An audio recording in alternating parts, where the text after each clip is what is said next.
insofar as we cultivate theoretical and practical wisdom, we can embody that wisdom in that sense, in those practical situations. I think that brings us kind of really close to our next question, which is, what is the love of wisdom, or sorry, how does the love of wisdom manifest itself in action, in terms of praxis? What do you have to say about that? Well,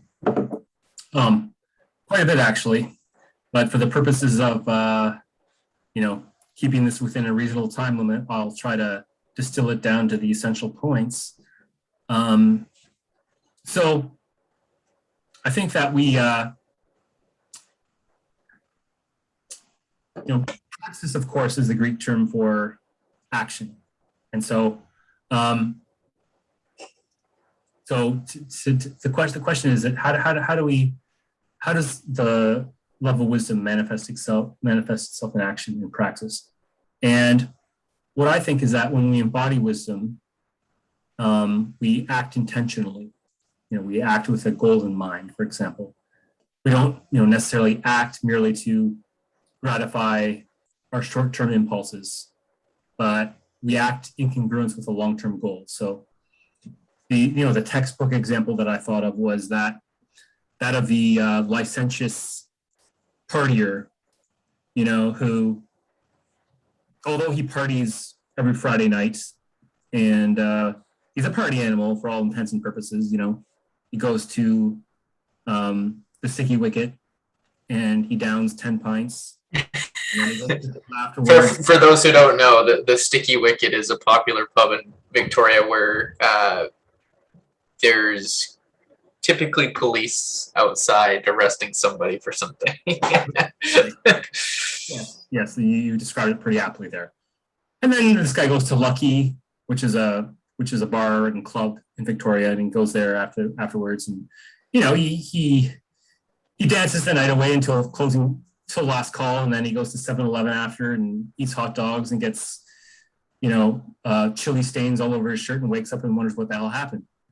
But nonetheless, he has enough theoretical wisdom and practical wisdom to do good enough to do well on the MCATs and get accepted to medical school, right?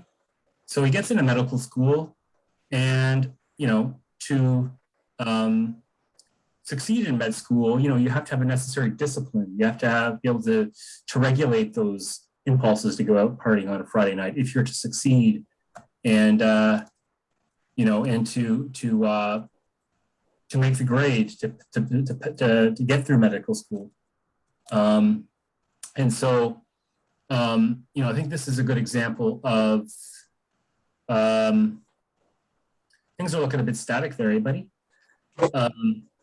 But I think this is a good example of how to embody wisdom in action, the prospective doctor in training, has to relinquish their desire to be the party animal and to go out every Friday night. And they need to exercise some degree of practical wisdom, some degree of prudence, to act in a way that is useful for you and that's going to contribute to your long-term happiness, not necessarily the gratification of your short-term goals. And this can be extended to other examples in life, of course, too. I just kind of used a kind of textbook example. Yeah. But more Apollo, less Dionysus. Yeah, exactly. Seeing the light, seeing the reason. So there's other examples that we could talk about. I mean, making good financial decisions. The licentious partier. Maybe it's more prudent for him not to go out on the Friday as well because it's going to save him some money. Which he can save for a new car. Or his student loans. Student loans, right? Pay back those student loans, which hopefully you can pay back after 5 years of medical school. And there's so these are some of the instances in which that the love of wisdom can manifest itself in action. And in these instances, in striving to manifest the love of wisdom in action, ultimately what the wise person is doing is striving towards a particular end. And in the case of human beings, the particular end we're striving towards is happiness, which is, doing well, acting well, in all its complexity. And so in that sense, we're, embodying wisdom. We're striving towards happiness, and we're striving towards happiness, at least in Aristotle's view, for its own sake. And so we want to gratify our needs as human beings. This is part of the equation, right? We want to gratify our physiological needs, our psychological needs, our social needs, and in order to do well, to act well, which translates to eupraxia in ancient Greek, I should say. And so doing well and acting well is what constitutes happiness. And it's in Aristotle's view, it's pursued for its own sake and for the sake of, and not for the sake of something else. So, I gratify my needs as a human being, and that's a component in being a happy person. And once I'm a happy person, there's nothing else I'm really looking for beyond that. And so, I've attained well-being, but it's not a static end necessarily. I'm a happy person. I'm doing well in life. I get up and, I exercise, I go for a run, make a good breakfast. I go to work, and I kick ass at work. I'm competent. I'm effective.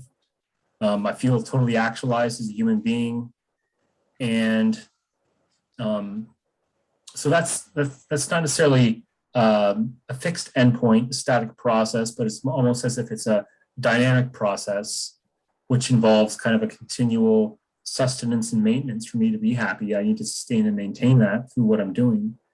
And I can't necessarily be doing the same things over and over again. I might have to change what I do because I'm an evolving organism, of course.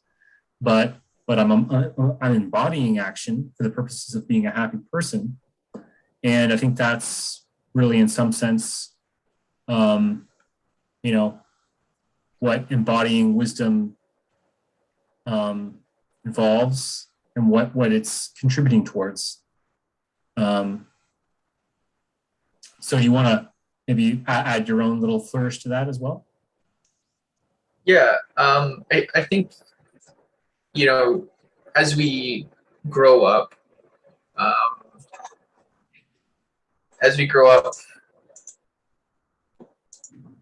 from being an infant, I think the first thing that comes about is, our basic needs. If you're thinking in terms of the Maslow's hierarchy, we don't necessarily grow up looking for self-actualization. Well, we're striving for it, but it's not something that's attainable. But I still think we can be happy.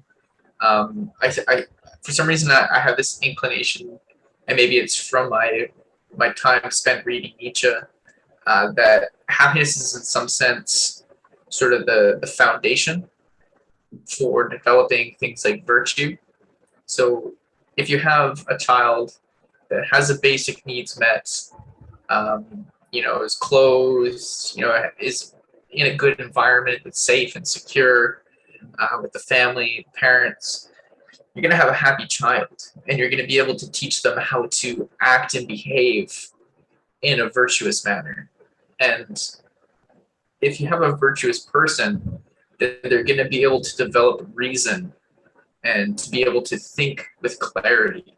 And so I think, in a way, I know we kind of, I was humming and hawing about what order these things go in. And I think I've kind of settled, at least in this moment, on the idea that happiness is primary in a certain sense. Right. And that's an interesting way of explaining it causally, from an explanatory perspective, because typically, many people, at least intuitively, might be inclined to think that, first of all, we become a virtuous person and we develop our capacity to reason, and then we develop our skills and abilities. And then those are the preconditions for becoming a happy person. And so you've just kind of inverted it in some sense. You think that in some sense happiness is primary, being well and doing well is in some sense primary. And it's from that state that we are able to develop our rational faculties and to become virtuous people. If I've correctly understood you. So if you're happy as a kid, you can at least establish some semblance of virtue. It doesn't need to be perfect temperance of those virtues at the beginning. And once you're able to establish a virtuous disposition, you can reason clearly, you can help further actualize your virtues, and then back to the happiness where it feeds back into the happiness, which, you're able to be happier than you were before. So it's, happiness, virtue, reason. You're able to reason about your virtues, figure out how to become more temperate, how to, in any particular circumstance, make the right decision. And then again, back into the happiness, which is, it elevates yourself in that sense. And it just is sort of like a feedback. You start from happiness, virtue, reason, back to virtue, back to happiness. So it's okay. Yes, kind of think of the arrows kind of going both ways there. Yeah. No, I'm kind of getting the thrust of your argument here. I mean, I'm kind of almost thinking about this like developmentally. Yes, that's exactly the way I'm thinking. Like from when you're a kid, like how do people grow up?